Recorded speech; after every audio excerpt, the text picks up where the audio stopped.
আসসালামু আলাইকুম। আমি উজ্জ্বল আহমেদ। তো অনেকদিন ধরেই আপনার ইউটিউবে ভিডিও দিচ্ছি না। আমার বেশ কিছু ব্যস্ততার কারণে এবং আহ আরো অনেক কারণ আছে। এত কারণ না বলি। তো এই যে আমার যে ভিয়েতনামি মালটাটা, এই ভিয়েতনামি মালটাটা হচ্ছে মোটামুটি এগুলো ম্যাচুরড হইছে।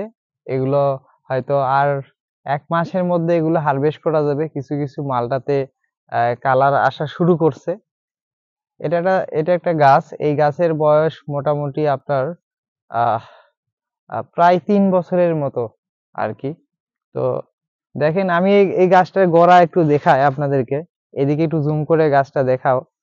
ওই গাছটার গোড়ায় আসলে আমি কখনোই গাছটা রোপণের পর থেকে কোনো খাদ্য দিইনি, পরিচর্যা করিনি, কিচ্ছু করিনি। যে মূলত আমার কলা বাগান ছিল, তো কলা বাগানের মাঝে আমি মালটা গাছটা লাগাইছিলাম যে এগুলো ২-৩ বছরে বড় হোক, এগুলো বড় হওয়ার পরে পরিচর্যা করব।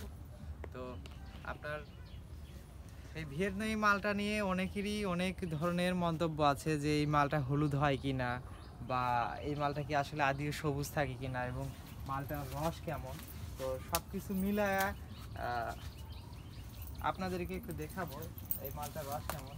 রুমের মধ্যে চাকুটা নিয়ে চাবিটা দেখে দিই।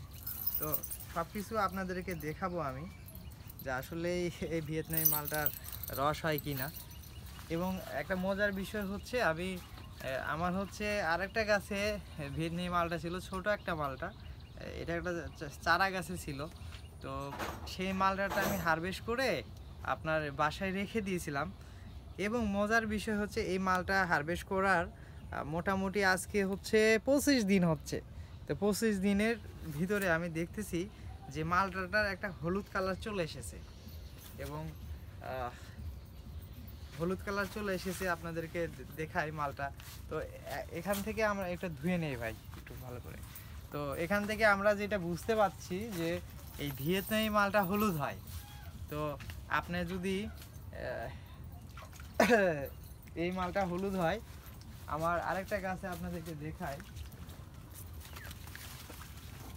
আপনাদের আসলে ওইভাবে মালটা নাই, যেহেতু আমি যত্ন করি নাই। এই যে একটা হলুদ শেপ চলে আসছে অলরেডি, এটা হারভেস্ট করা যাবে। এবং মাঝে এই যে আরেকটা যেটা আছে এটাও মোটামুটি হলুদ শেপ চলে এসেছে।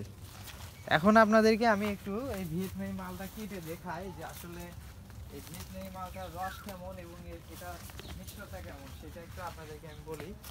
তো বোঝা যাচ্ছে যে আপনারা ভিয়েতনামি মালটা চাষ করলে মিনিমাম ১ সপ্তাহ মালটাটা হারভেস্ট করে রেখে দিতে হবে, তাহলে মোটামুটি একটা হলুদ শেপ আসবে। এবং মালটাটার এই যে বীজ নাই নাই বললেই চলে, আছে মানে খুবই সামান্য পরিমাণ। তো আসলে এটা আমি এর আগেও ভিয়েতনামে প্রচুর মালটা খাইছি, তবে এরকম হলুদ কালারের মালটা খাই নাই, যদিও মালটা আমার পছন্দ না। বিসমিল্লাহির রহমানির রহিম।